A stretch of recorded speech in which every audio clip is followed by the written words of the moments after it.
तीसरी और आखिरी चीज़ जो बैलेंस डाइट में है वो है लिपिड्स, यानी इसे हम चिकनाई भी कहते हैं, इसे हम फैट्स भी कहते हैं। प्रोटीन हमारी बैलेंस डाइट यानी मुतवाज़न ग़िज़ा का तकरीबन कोई 20 से 35% ये कवर कर। सो सबसे इम्पोर्टेंट चीज़। अस्सलाम वालेकुम, मैं हूँ डॉक्टर साद हमीद और आप हैं मेरे यूट्यूब चैनल के ऊपर।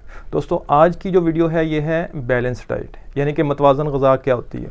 मुतवाज़न ग़िज़ा एक ऐसी ग़िज़ा है कि जो डेली रोज़मर्रा रूटीन में हम खुराक खाते हैं, अगर हम ऐसी ग़िज़ा इस्तेमाल करते हैं जिसे मुतवाज़न ग़िज़ा कहते हैं, तो हमारी ज़िंदगी बड़ी ही ईज़िली पास हो सकती है और हम एक बड़े ही सेहतमंद माशरे में एक अच्छा मुकाम हासिल कर सकते हैं। मुतवाज़न ग़िज़ा में 3 चीज़ें आती हैं सबसे इम्पॉर्टेंट, इसके अलावा दीगर और भी चीज़ें हैं, लेकिन जो हमारी मुतवाज़न ग़िज़ा है उसमें मेन जो न्यूट्रिएंट हैं उसमें कार्बोहाइड्रेट्स हैं, प्रोटीन्स हैं और लिपिड्स हैं। सबसे ज़्यादा जो मुतवाज़न ग़िज़ा में हमारा इस्तेमाल है दिस इज़ द कार्बोहाइड्रेट, यानी 45 से 65% इसमें कार्बोहाइड्रेट्स आते हैं।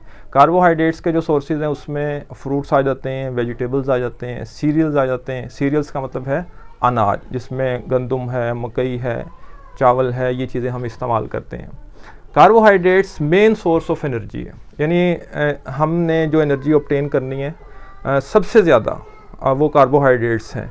और ये एनर्जी हमारी डेली रोज़मर्रा रूटीन में जो भी आप फिज़िकल एक्टिविटी कर रहे हैं उसमें इस्तेमाल होती है, और अगर इसका इस्तेमाल ठीक ना किया जाए या कम किया जाए, ऑब्वियसली फिर उससे हमें एनर्जी नहीं आ सकती, और जिसमें फटीग यानी थकावट जैसे मसले मसाइल आ सकते हैं, या आपका जो भी काम करने को दिल करता है आम तौर पे वो फिर नहीं करता, आप उससे यानी अवॉइड करने की कोशिश करते हैं, आप उससे भागने की कोशिश करना शुरू कर लेते हैं। सो जो डाइट में होनी चाहिए, तो सबसे इम्पोर्टेंट चीज़ जो डाइट में होनी चाहिए और सबसे ज़्यादा होनी चाहिए और सबसे सेफ़ भी है, और उसके साइड इफ़ेक्ट्स जिस तरह के लिपिड्स के आपको देखने को मिलते हैं कि यानी चेहरे पे चिकनाई वगैरह आ जाती है, दबे पड़ना शुरू हो जाते हैं, पिंपल्स बढ़ना शुरू हो जाते हैं, और उससे कार्बोहाइड्रेट्स का अगर इस्तेमाल ज़्यादा से ज़्यादा करते हैं तो ये आपके लिए बहुत बेहतर है। दूसरी जो चीज़ है वो है प्रोटीन। प्रोटीन हमारी बैलेंस डाइट यानी मुतवाज़न ग़िज़ा का तकरीबन कोई 20 से 35% ये कवर करता है। और प्रोटीन के सोर्सेज की अगर मैं बात करूं, यानी अगर आप प्रोटीन्स का इस्तेमाल चाहते हैं तो इसमें मीट यानी गोश्त जो है डिफरेंट तरह का, उसमें फ़िश आ जाती है यानी मछली आ जाती है, चिकन आ जाता है, बीफ जिसे आप बड़ा गोश्त कहते हैं वो आ सकता है। इसी तरीके से जो अगर नहीं हम बर्दाश्त कर सकते इतना ज़्यादा, तो फिर इसमें हम पल्सिस का इस्तेमाल यानी दालों का इस्तेमाल कर सकते हैं। उसकी डिफरेंट टाइप्स मार्केट में अवेलेबल हैं, आप उसको भी यूज़ कर सकते हैं। प्रोटीन मेरे दोस्तों ग्रोथ के लिए सबसे इम्पोर्टेंट रोल प्ले करती है, यानी अगर आप ग्रोथ की स्टेज में हैं तो उसमें भी बड़ा अहम रोल प्ले करेगी। आप कोई डेली रोज़मर्रा रूटीन में स्ट्रेनस एक्टिविटी यानी जिसमें आपके मसल्स का काम ज़्यादा होता है, फॉर एग्जांपल जिस तरह ये मज़दूर लोग हैं सुबह से लेकर शाम तक काम करते रहते हैं, मसल्स का इस्तेमाल ज़्यादा होता है, तो इसमें मसल्स की ग्रोथ के लिए यानी प्रोटीन्स का इस्तेमाल बहुत ज़रूरी है। अलावा इससे क्या होगा कि अगर प्रोटीन्स का इस्तेमाल नहीं होगा तो मसल स्ट्रॉन्ग की बजाय वीक होना शुरू हो सकते हैं।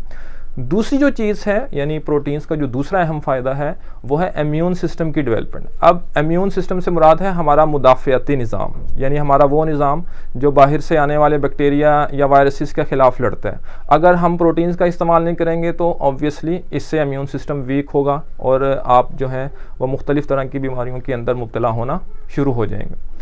तीसरी और आखिरी चीज़ जो बैलेंस डाइट में है वो है लिपिड्स, यानी इसे हम चिकनाई भी कहते हैं, इसे हम फैट्स भी कहते हैं, लेकिन हमारी बैलेंस डाइट में इसकी परसेंटेज तकरीबन 10 से 30% है। बिलखसूस जो छोटे बच्चे होते हैं, मतलब 1 साल के 1.5 साल के, लिपिड्स का इस्तेमाल इनमें एज सच नहीं किया जाता और ना ही करना चाहिए।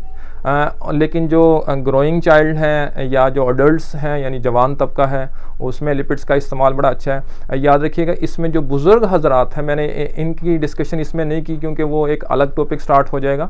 इनमें लिपिड्स का इस्तेमाल जो है वो बिल्कुल नहीं करना चाहिए, इनको कार्बोहाइड्रेट्स की तरफ ही राग़िब करना चाहिए क्योंकि उनमें दूसरे डिसऑर्डर्स आ जाते हैं, डायबिटीज़ आ जाती है, हाइपरटेंशन यानी ब्लड प्रेशर हाई होना शुरू हो जाता है। सो लिहाजा वो एक डिफरेंट टॉपिक स्टार्ट हो जाएगा। लिपिड्स का इस्तेमाल जो है इसके अगर सोर्सेज की बात करें इस्तेमाल के लिए, तो जो अच्छे फैट्स हैं, जो अच्छी चिकनाई है उसमें चीज़ यानी जिसे आप पनीर कहते हैं, बटर है, फिर इसके अलावा ऑलिव ऑयल है, फ्राइड फूड जो है, बाज़ लोग कहते हैं कि ये भी एक लिपिड्स का सोर्स है चिकनाई का, लेकिन फ्राइड फूड जितनी भी हैं उसमें चूँकि ऑयल बार बार रीयूज़ होता है तो इसलिए उससे मसले मसाइल ज़्यादा आ सकते हैं। तो फ्राइड फूड यूज़ करने की बजाय हमें नेचुरल जो फैट्स हैं उसकी तरफ रहना चाहिए, जिसमें चीज़, बटर, जैसे मैंने कहा, इसका इस्तेमाल आप यानी 2-3 दिन में एक दफ़ा ही कर लें, कुछ ग्राम, 10 ग्राम 15 ग्राम तो ये एनफ होते हैं।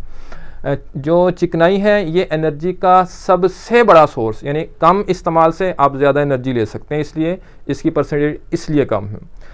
फ़ायदे ये हैं कि जो भी इंटेस्टाइन से यानी आंतों से फूड ने, न्यूट्रिएंट्स ने जज़ब होना है, फिर खून में आना है और खून से हमारी बॉडी की तरफ न्यूट्रिएंट्स ने जाना है सेल्स के अंदर। इस अमल के लिए यानी न्यूट्रिएंट्स के जज़ब होने के लिए इंटेस्टाइन से फ़ैट्स का इस्तेमाल हमारे लिए बहुत ज़रूरी है।